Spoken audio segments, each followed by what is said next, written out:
We are back with another Big Queen interview. I am outside of the Duke Energy Center of Performing Arts in beautiful downtown Raleigh. I'm going to interview Omar, a community leader here in the city, as well as the creator of the Carolina Music Awards. Let's go. All right, Omar, so welcome to the Queening Network. Thank you. Hope you're doing fabulous today. I am. Good. So go ahead and introduce yourselves and tell us how long you've been in Carolina. My name is Omar McCallop. I have been in Carolina pretty much the majority of my life. I left for maybe 2 or 3 years to go to DC. I worked up there after college, but I'm from Clinton, North Carolina. From Clinton, North Carolina, I went up to Chapel Hill for college for 4 years. After college, I went away a little bit at DC for work. Then I came back, and once I came back, I've been here ever since. So you're talking about 20, 30 years, I guess. Okay. Yeah. So you're almost a native. I am a native. Yeah, but you cheated a little bit when you went to DC. Yeah, only like 2 years. I don't know if you could count that, but. Okay. Yeah. So I learned about you through the Carolina Music Awards. Mm-hmm. All right, tell us how that was developed and the story behind that show. Yeah, I just, so being in the market, being in music, marketing and branding is what I do, and music and film and TV, I looked nationally because I would travel nationally to go speak at conferences, to have other events. And one of the things that I saw is that other markets, other states, had some type of state-based award show or system where they would honor their statewide artists. And we just didn't have that. We had a smaller version of it, but we just didn't have that. So just from the perspective of every talented artist can't make it to the Grammys. Doesn't mean they're not talented. Right. It just means the numbers don't provide for that. Right. Absolutely. So I felt like there should be a stepping ladder, if you will, or a way for us to honor and acknowledge artists in North and South Carolina.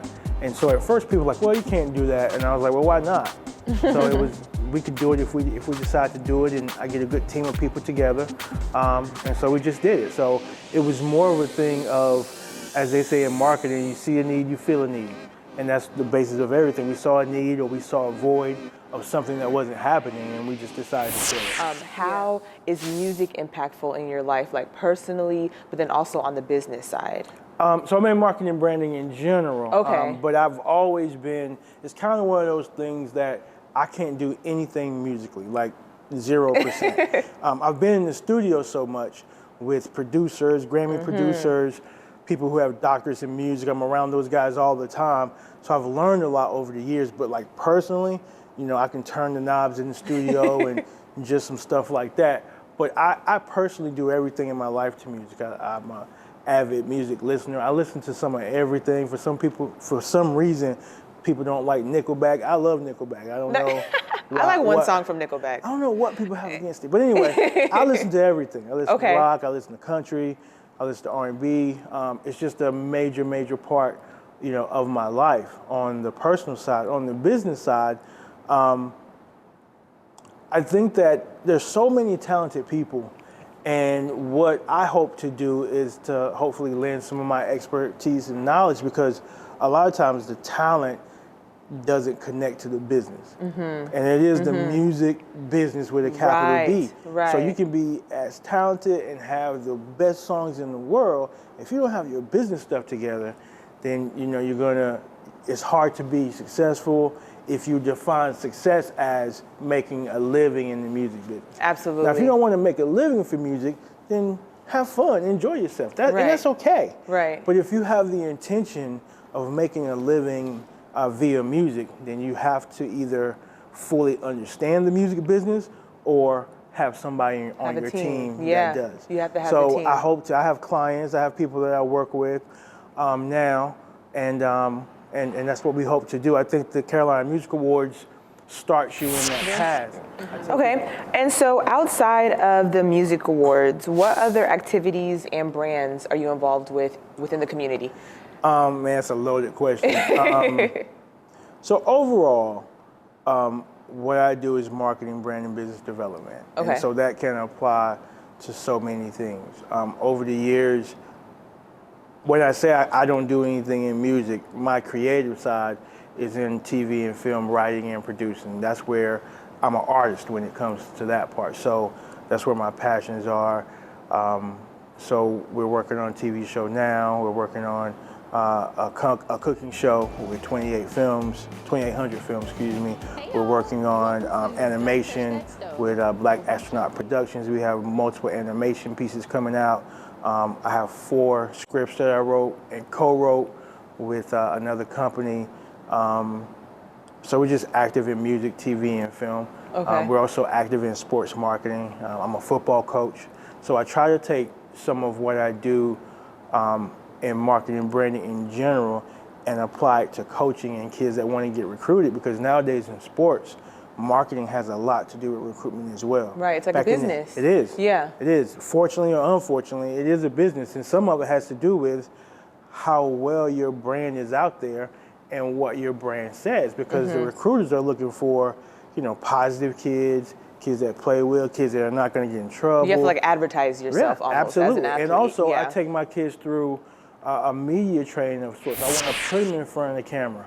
I want them to interview. Get I them don't comfortable. Want, yeah. Yeah. What I hate is when I see a player get in front of a camera for an interview and they can't put 2 words together. Now, some of that is not their fault, but if I can get my 11 and 12 and 13-year-olds doing it early, so by the time they get in front of a camera, it's not their first time. Yeah. They're not shocked. That makes so sense. I try to apply marketing and branding to everything that I do. I'm in politics. I have a person that's going to run for potentially a Wake County Commissioner seat, and I have a person that's going to run for a Durham City Council seat. Nice. I worked in politics for 8 years for Mel Watt. So same application really. It's still marketing, branding, and development, no matter what you apply to get. You can really tie that into almost everything. Yeah, and I love working in politics. Okay. It's impactful and it's fun at the same time. Fun for me. I don't know, but it's impactful because politics controls so many things about your daily life that you don't realize, especially local voting.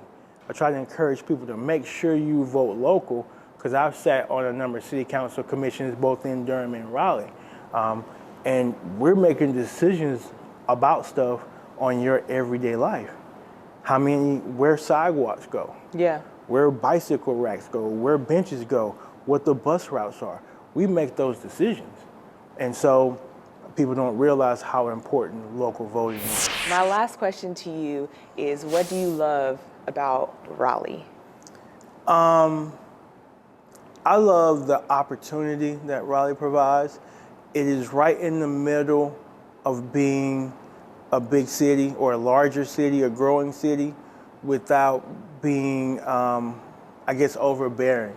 There's a ton of opportunity in Raleigh. Raleigh's a very fun city. We have great food. We have education. I know all about the food. Yeah, we have a lot of amazing things, and it's still, you can still live here without being a millionaire. You Absolutely. still live well. That's important. You can get around. The parking, the traffic is only bad at certain times of the day. True. In Atlanta, it could be. I've been around 2 Atlanta o'clock. at 3 o'clock in the morning. Yeah. 3 a.m. and I was like, what? Where are people going? Right, at 3 or 4 a.m. Yeah. Or in the middle of the day. Yeah.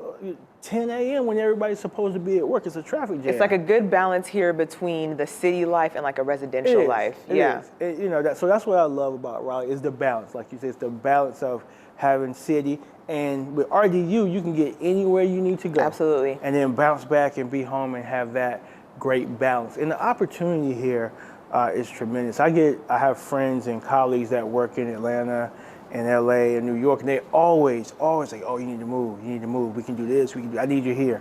And I'm like, every time I'm like, no, I love it here.